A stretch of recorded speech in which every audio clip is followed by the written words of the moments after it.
The cold metal walls of Kelver Station hummed with the constant vibration of mining equipment. And Lisa Mercer had learned to sleep through almost anything in the 6 months since her assignment began here at the edge of known space. She stood in the maintenance corridor now, her small frame dwarfed by the massive pipes that carried atmospheric recycling fluids throughout the station. And she worked quietly with her tools while 2 Krellian workers passed behind her without acknowledgement. The Krellians were impressive creatures, standing nearly 8 feet tall with natural armor plating across their shoulders and backs. And their forearms allowed them to perform tasks that would require multiple humans working together. Lisa did not look up as they passed, keeping her focus on the pressure valve she was adjusting, because she had learned early on that eye contact with Krellians often invited confrontation or mockery. Her communicator beeped, and she heard the familiar voice of Kevin Park, her friend and the only other human who worked this section of the station. Assembly in the main hall in 20 minutes, Kevin said through the device. Commander Vareth wants everyone present for the briefing on the new extraction operations. Lisa sighed and finished her adjustment before gathering her tools and heading toward the central hub of the station, where the other workers were already assembling in neat rows according to species. The Krellians stood at the front, of course, their armored bodies gleaming under the harsh station lights, and behind them the Selkari clustered together nervously, their thin avian bodies and hollow bones making them seem even more fragile than they were. Lisa found Kevin near the back where the small human contingent had been assigned to stand, and she noticed how the other species kept a slight distance from them, as if proximity to humans might somehow be contagious.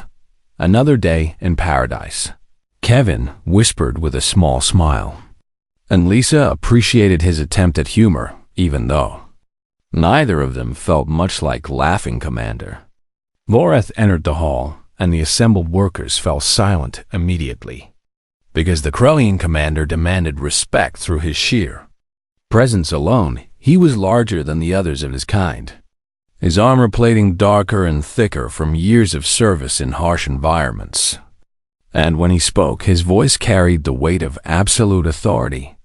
The extraction operations will begin in the Velaran asteroid field within the cycle, Voreth announced, his forearms folded behind his back in a posture of confidence.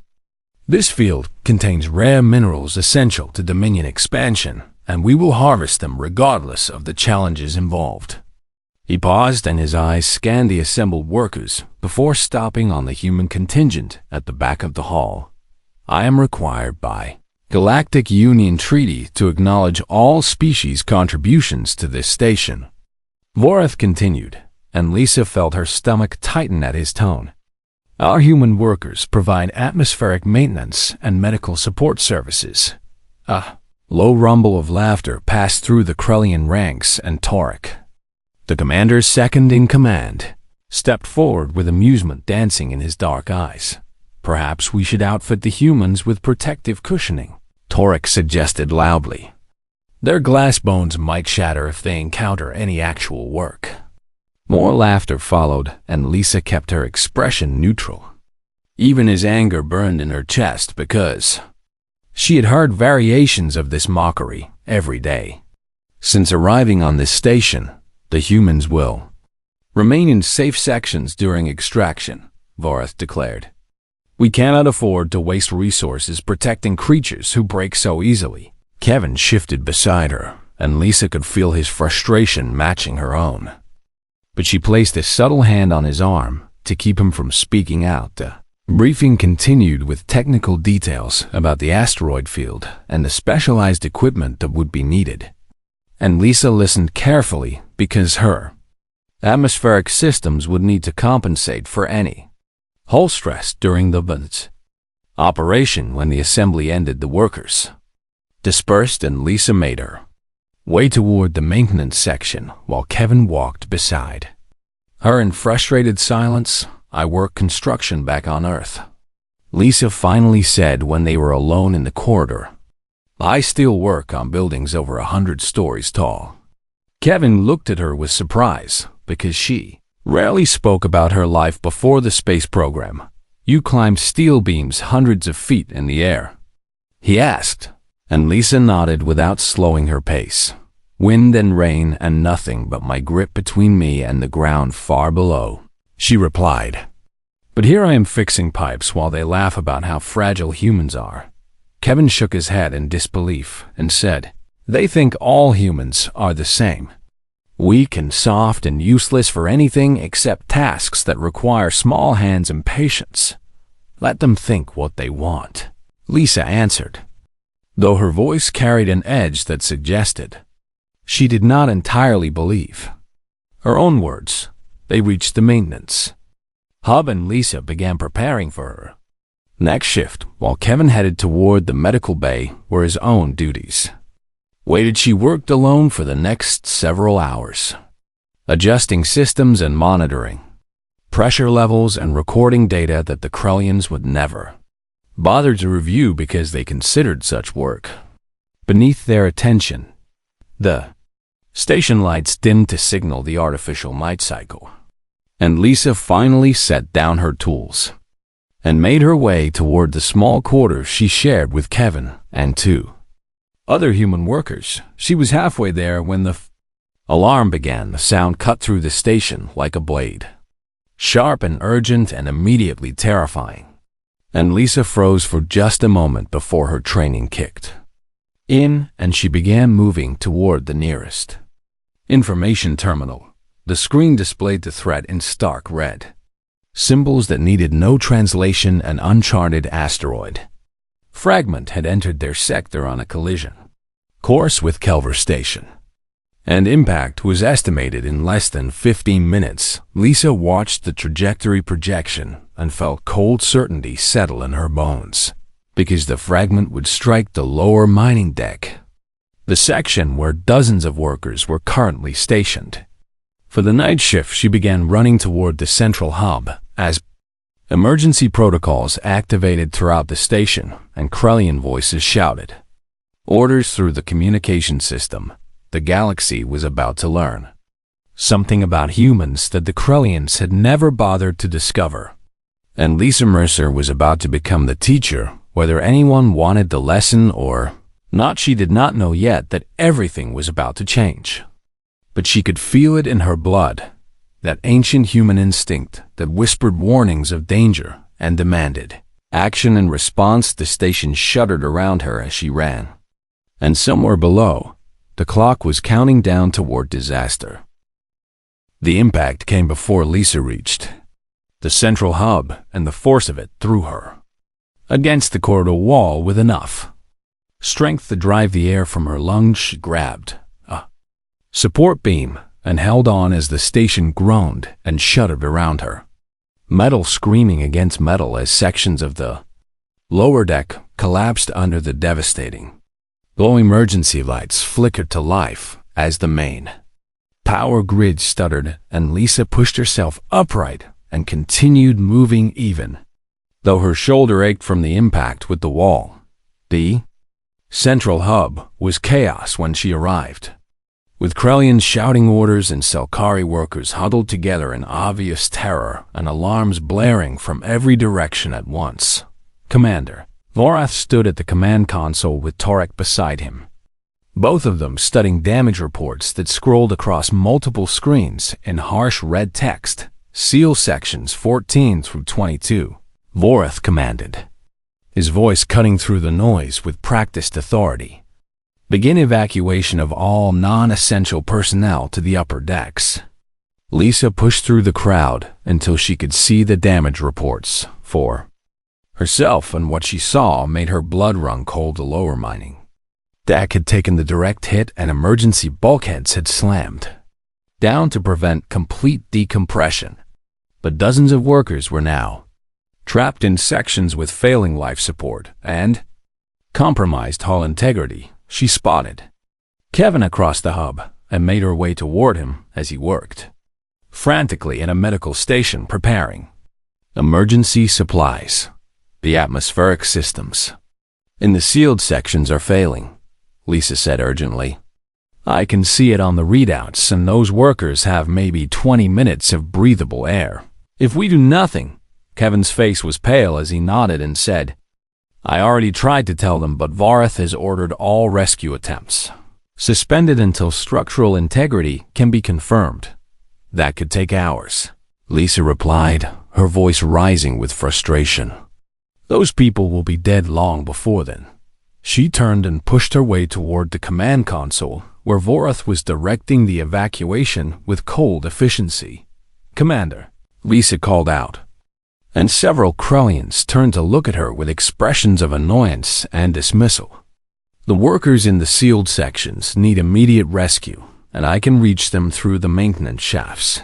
If you give me access. Varath barely glanced at her before returning his attention to the screens and saying, the sections are unstable, and sending anyone down there now would be a waste of resources? A waste of resources? Lisa repeated, her anger building despite her efforts to remain calm. There are living beings trapped down there who will die without help. Tarek stepped forward with a cruel smile on his armored face and said, those sections contain mostly Selkari workers and a few lower-rank Krellians, all of whom can be replaced easily enough. You cannot be serious, Lisa breathed, horrified by his casual dismissal of so many lives. Go back to your maintenance duties. Human, Tarek continued, his massive form looming over her in obvious intimidation. Leave the real decisions to those who understand how the universe actually works. Lisa stood her ground, even though every instinct told her to step back from the towering alien who could break her in half without effort. I know those atmospheric systems better than anyone on this station, she said firmly. I can navigate the maintenance shafts and reach the trapped workers before their air runs out, and I'm volunteering to go. Varath finally turned to face her fully, and his expression held something like curiosity mixed with contempt. You would not survive 10 minutes in those conditions, he stated flatly. The corridors are filled with twisted metal and unstable debris, and temperatures are dropping rapidly as the heating systems fail. Then I will work fast, Lisa replied without hesitation. Tarek laughed, and the sound was harsh and mocking as he said, this soft creature wants to play hero, and she will accomplish nothing except adding her own body to the casualty count. He stepped directly into her path. His forearms crossed over his armored chest as he blocked her way with obvious amusement. Return to your quarters. Little human, he said. The adults will handle the crisis from here. Lisa looked up at him. This alien warrior, who stood nearly 3 feet taller than her and outweighed her by hundreds of pounds, and she felt something shift inside her chest, was not fear. Though perhaps it should have been, it was something older and deeper. Something that had been passed down through countless generations of human ancestors who had faced predators and disasters and impossible odds. I was not asking your permission, Lisa said quietly, and her voice carried a steel that made Tarek's smile falter just slightly. She turned and walked toward the emergency access corridor before anyone could physically stop her. And she heard Kevin's voice in her communicator as she began climbing down the maintenance ladder. Lisa, I am patching into the structural sensors so I can guide you through the safest route, he said. And his voice was tight with worry, but steady with determination. Be careful down there. Keep talking to me, she replied as she descended into the darkness below. I am going to need your eyes. The air grew colder as she climbed deeper into the damaged sections of the station and the emergency. Lighting cast strange shadows across the twisted metal that surrounded her. She could hear distant sounds now. The groan of stressed metal and the hiss of escaping atmosphere, and somewhere far below, the faint echo of voices calling for help. Lisa moved faster, her hands gripping the ladder rungs with practiced confidence. Despite the sweat that made her palms slick, she had climbed structures far more dangerous than this back on Earth, had trusted her grip and her strength to keep her alive hundreds of feet above unforgiving ground. This was no different. she told herself as she reached the bottom of the shaft and began navigating through corridors filled with debris and sparking electrical systems. The voices were clearer now, and Lisa followed them through the wreckage until she reached a section where the corridor had completely collapsed beyond the wall of crumpled metal.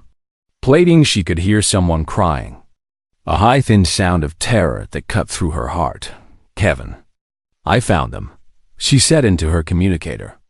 "But the path is blocked, and I cannot see a way through with the tools I have." There was a pause before Kevin replied, his voice heavy with reluctance. "Lisa, there is no way through that blockage without cutting equipment, and that would take at least an hour to bring down." Lisa stared at the twisted metal before her and listened to the frightened cries from the other side. Hour was too long. Those people did not have an hour. She looked at her hands and remembered what humans were capable of when everything was on the line. The crying on the other side of the metal barrier came from a young Selkari named Yenny, and Lisa could see her through a small gap in the twisted platen. Jenny was small even by Selkari standards, her thin avian body trembling as she pressed against the barrier that separated her from rescue, and her large dark eyes were wide with terror. "Please help me," Yenny called out, her voice breaking with each word. "I cannot breathe well, and the air is getting so thin in here." Lisa knelt beside the gap and reached her hand through, touching the young alien's feathered arm in a gesture of comfort. "I am here, and I am going to get you out," Lisa said softly. "But I need you to stay calm and breathe slowly so the air lasts longer." "I cannot," Yenny whimpered. "I am so scared and my chest hurts and I think I am dying." Lisa recognized the signs of panic and hyperventilation, and she knew that fear was burning through Yenny's oxygen supply far faster than normal breathing would. "Listen to my voice," Lisa said gently. "Where I come from, there is a world called Earth, and it has these amazing things called oceans." Yenny blinked in confusion, but her breathing slowed slightly as she focused on Lisa's words. "The oceans are so big that you cannot see the other side," Lisa continued, "and the water moves in waves that come to the shore over and over in a rhythm like breathing." She demonstrated slow, steady breaths and watched as Yenny tried to match the pattern in and out like the waves. Lisa encouraged. "And above the ocean, there's a sky so blue and bright that it makes your heart ache with how beautiful it is." Kevin's voice came through her communicator, quiet and worried. "Lisa, our vital signs are stabilizing, but you have maybe 15 minutes before the oxygen in that section drops below survivable levels." Lisa did not respond because she was studying the barrier between her and Yenny, looking for any weakness she could exploit. The gap was too narrow for Yenny to squeeze through, and the metal was bent at angles that her small toolkit did not address standard rescue protocol would require. Cutting equipment that was an hour away and welding tools that would take too long to set up. Lisa looked at her hands, small and seemingly delicate compared to the massive limbs of the Krellians, who had mocked her, but those hands had gripped steel beams in howling wind, had pulled her body up vertical structures when her muscles screamed for rest, had caught falling equipment that would have killed co-workers below. Humans were not built like Krellians with armor and multiple limbs. They were built differently, forged by a world that demanded adaptation and endurance and the ability to push past every limit when survival required it. "Kevin," Lisa said quietly into her communicator, "I am going to try something." "Try what?" he asked, concern evident in his voice. Lisa removed her work gloves and flexed her fingers, feeling the cold metal air against her skin. "Humans have this thing," she explained as she gripped the edge of the warped alloy plating. "Our ancestors needed to survive predators and disasters in environments that should have killed them." She braced her feet against the floor and adjusted her grip. "Our bodies learn to hold back most of our strength during normal activity because using all of it all the Time would tear us apart from the inside. Kevin was silent for a moment before saying, "Lisa, what are you doing?" But in moments of extreme crisis, Lisa continued, her voice tight with concentration. When someone we care about is in danger, or when our own survival is on the line, the limits come off. She began to pull and metal groaned, and Lisa felt her muscles strain against resistance that should have been impossible to overcome. Pain shot through her arms and shoulders, and her body screamed at her to stop. But she ignored every signal and pulled harder. Watched through the gap with wide eyes as the human woman's face twisted with effort, and the alloy barrier began to bend.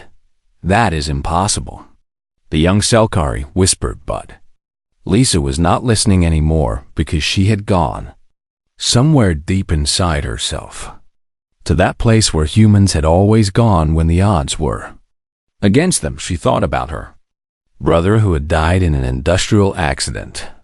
Because rescue came too late, she thought about Yenny's terrified eyes and the thin, frightened voice that had called out for help. She thought about every time someone had called humanity weak and fragile and useless, and she pulled the alloy bent. Not much at first, but then more as Lisa found leverage and used every ounce of strength her body could produce. Her hands were bleeding now, the sharp metal edges cutting into her palms. But she did not stop, because stopping was not something humans did. When lives were on the line, Kevin's voice came through the communicator, stunned and barely above a whisper. "Lisa, the sensors are showing structural deformation in the barrier, and you are actually moving it." Lisa could not respond, because every bit of her focus was on the metal in her hands and the gap that was slowly, impossibly, widening inch by inch. The alloy gave way, and Lisa felt her vision narrowing as her body burned through resources it could not afford to spend. But the gap was growing. "Come on," Lisa growled through gritted teeth. "Move." One final surge of effort, and the gap widened just enough for Yenny's thin frame to squeeze through. "Now," Lisa gasped. "Come through now." Yenny did not hesitate, pushing her body through the opening while Lisa held the metal in place with trembling arms. The young Selkari tumbled through, and Lisa finally released her grip, collapsing against the corridor wall as her muscles spasmed and her bleeding hands throbbed with agony. Yenny stared at her with an expression of pure amazement. "You bent metal with your hands," she said, her voice filled with wonder. "The Krellians say humans are weak, but you bent metal with your hands." Lisa managed a tired smile despite the pain that radiated through her entire body. "We are full of surprises," she said softly. Kevin's voice came through the communicator again. "Urgent now. Lisa, there are more survivors detected in the adjacent section, and their life signs are fading faster than Yenny's were." Lisa looked at her bleeding hands and her exhausted body, and she knew that she should probably stop and rest and wait for proper rescue teams. But somewhere nearby, more people were running out of air. She pushed herself upright, ignoring the protest of every muscle, and turned toward the next collapsed section. "Guide me to them," she said to Kevin behind her.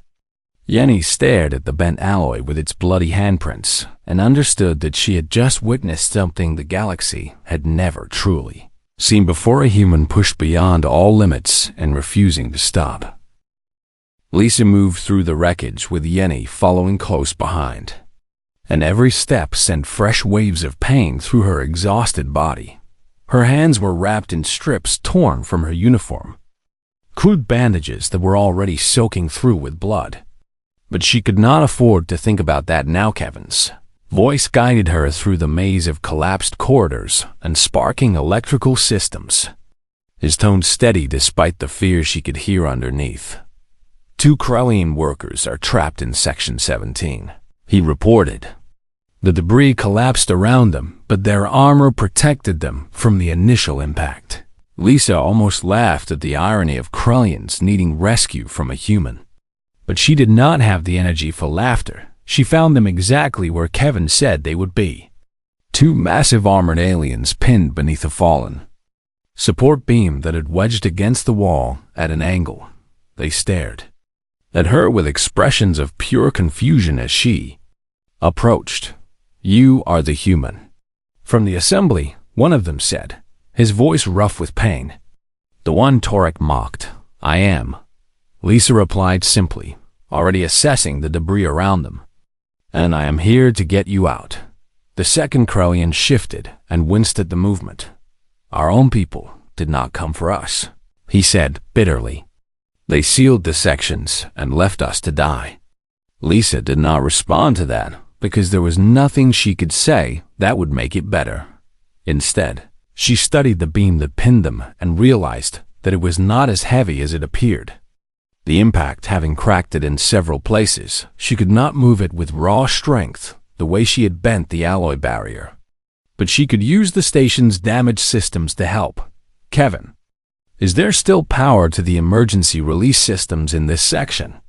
She asked a pause while he checked. Then his voice came back with hope. "Partial power to junction box 14.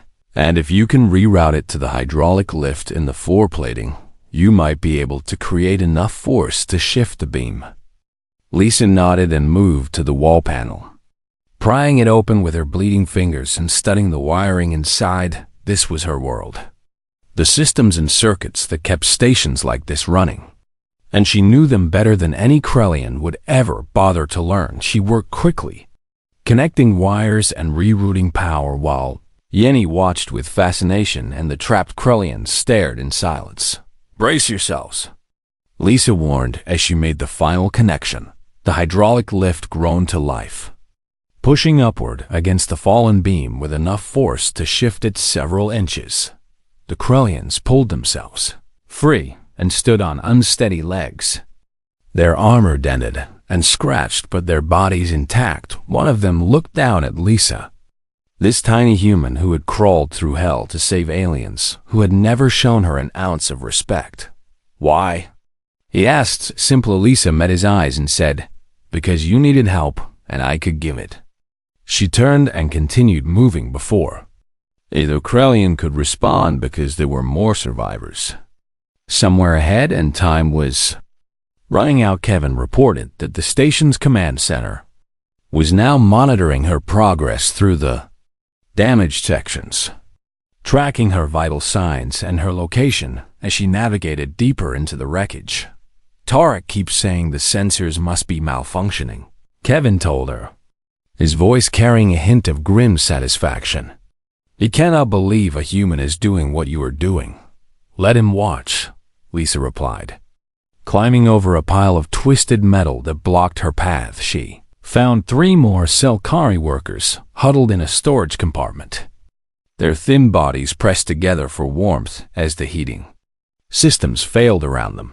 They cried with relief when Lisa appeared, and she guided them back toward the emergency shaft where Yenny and the rescued Krellians were waiting. The group was growing, and Lisa felt the weight of responsibility pressing down on her with every step. One wrong turn, one collapsed section, and all of them would die down here. Kevin's voice suddenly sharpened with urgency. "Lisa, the final section is starting to collapse, and the sensors show at least 4 more life signs in there." Lisa pushed forward, leaving the rescued workers with instructions to begin climbing the shaft. While she continued alone, the corridor ahead was barely passable, the ceiling sagging and the walls buckled inward. From the structural damage she squeezed through gaps that would have been impossible for the armored Krellians and crawled over debris that shifted dangerously beneath her weight, and then she found them, 4 workers, 3 Selkari and 1 Krellian, trapped behind a fallen beam so massive that Lisa's heart sank at the sight of it. The section groaned ominously, and dust rained down from cracks spreading across the ceiling. "The whole thing is coming down," Kevin warned. "You have maybe 2 minutes." Lisa stared at the beam and knew that no amount of rerouted power or clever engineering would move it in time. There was only one option. She braced herself beneath the beam and gripped it with her wounded hands and began to push upward. The pain was beyond anything she had ever experienced.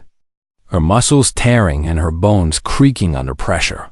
They were never designed to handle, but she thought about her brother, who died because rescue came too late. She thought about the terrified faces of the workers trapped on the other side. She thought about every time someone had called humanity weak and fragile and worthless, and she lifted. The beam rose an inch, then two, then just enough for the trapped workers to scramble underneath and toward the exit. "Go," Lisa screamed, her vision darkening at the edges. "Get out now." They ran, all four of them, while Lisa held the weight of the world on her shoulders, and when the last one was clear, she released her grip and threw herself forward, rolling away from the falling debris as the section behind her collapsed completely. The roar of destruction filled her ears and dust choked her lungs. But she was alive, and so were the people she had saved. Kevin's voice came through the communicator, cracked with emotion. "Lisa, I have your position and the exit is 20 meters ahead." She crawled forward because standing was no longer possible, her body finally reaching the end of its reserves. But she could see the emergency shaft ahead, and she could hear voices calling down to her. Both human and alien hands reached for her as she reached the base of the shaft. Krellian hands and Selkari hands and Kevin's familiar human hands, all of them pulling her to safety as the last of the damaged sections collapsed into ruin. Behind her, Lisa closed her eyes as they carried her upward, finally allowing herself to rest. She had done it against all odds and expectations. Against mockery and dismissal and the certainty of failure, she had done it, and somewhere far above, Commander Vorath was watching his monitors in stunned silence as the impossible truth became undeniable. The fragile human had saved them all. Lisa woke in the medical bay with Kevin sitting beside her bed and her hands wrapped in regenerative bandages that hummed softly as they worked to repair the damage she had done to herself. The pain was still there, a dull throb that radiated through her entire body. But it was manageable now with the medications flowing through her system. "You have been unconscious for almost 12 hours, Kevin said gently. "I was starting to worry you would not wake up at all." Lisa tried to smile, but the effort made her face ache. "The others?" She managed to ask. "Did everyone make it?" Kevin nodded, and relief flooded through Lisa's exhausted body. "Yenny has not left the waiting area since you went down," he continued. "She keeps telling anyone who will listen about the human woman who bent metal with her bare hands." Lisa closed her eyes and remembered the feeling of the alloy giving way beneath her fingers. The impossible moment when sheer human will had overcome physical limitations. "The Krellians are talking about you too," Kevin added.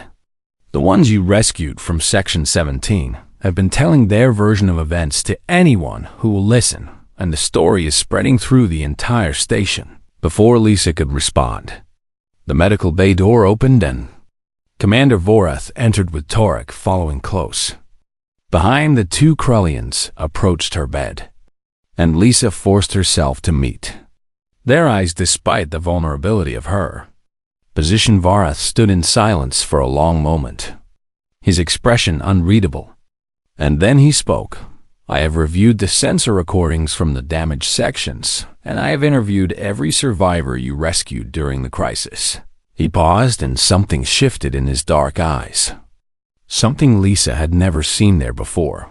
"How did you do it?" he asked simply. Lisa considered the question and thought about how to explain something that most humans took for granted.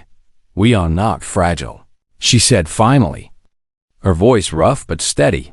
"I know that is what you believe about us, and I know that is what you see when you look at our soft skin and small bodies." She shifted in the bed, wincing at the movement, but continuing anyway. "On our world, on Earth, we evolved as prey animals surrounded by predators that were bigger and faster and more dangerous than us in every way." Vorath listened without interruption, his attention focused entirely on her words.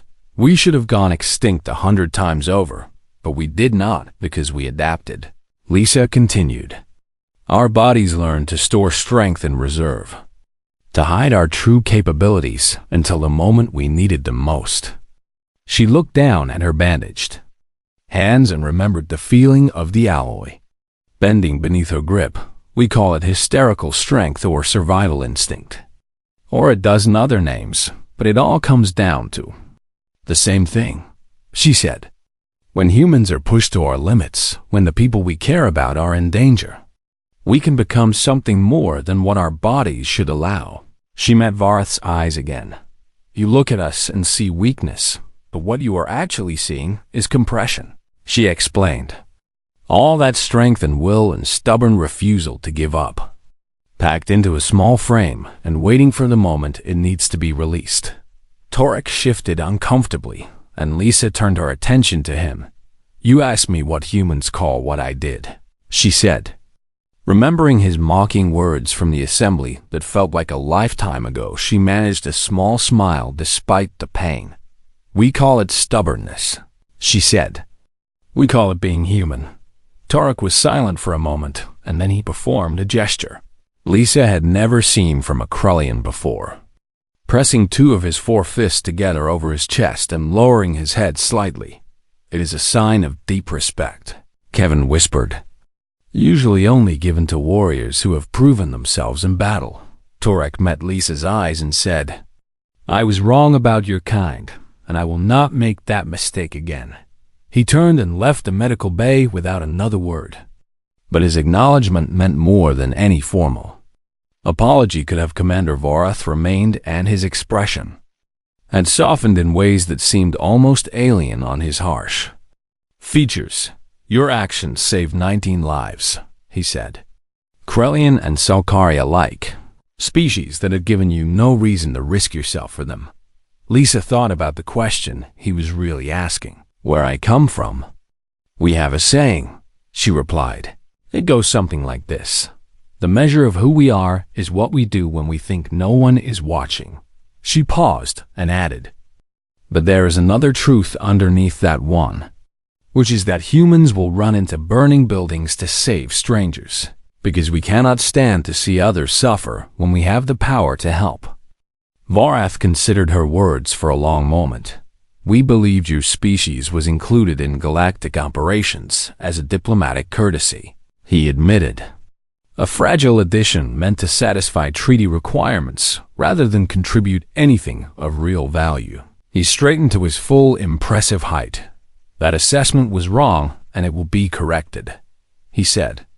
Kelver Station will issue a formal commendation for your actions, and I will personally ensure that the Krellian Dominion receives a full report on human capabilities. He turned to leave but paused at the door. The galaxy has underestimated your species, Lisa Mercer, he said over his shoulder. That is an error we will not repeat. After he left, Yenny appeared in the doorway, her thin avian frame hesitant until Lisa gestured for her to come closer. The young Salkari approached the bed with something like awe in her large eyes. You saved my life, Yenny said softly. You bent metal with your bare hands, and you saved my life. Lisa reached out with her bandaged hand and gently touched Yenny's feathered arm. Anyone would have done the same, she said, but Yenny shook her head. No, she replied with certainty. Others would not have come at all, and they would have accepted our deaths as inevitable. She paused and added, You taught me something about humans today. Something I will never forget. Lisa smiled despite her exhaustion. What is that? She asked, and Annie's eyes were bright with new understanding as she answered, That you are not fragile at all, she said. You are just patient, waiting until you are needed. And then you become something the universe has never truly understood. Lisa closed her eyes and felt the weight of the day finally settling over her, pulling her toward the rest she desperately needed. But as she drifted toward sleep, she heard Kevin's voice speaking softly to Yenny. That is the thing about humans, he said. We are never as weak as we appear, and we are never as limited as others believe. And somewhere in the galaxy, the story of the human woman who bent alloy with her bare hands was already beginning to spread not as a legend or a myth or an exaggeration, but as a warning. Humans are not fragile. They are compressed, they are patient, they are waiting, and when pushed, they are something the galaxy should have learned to respect long ago.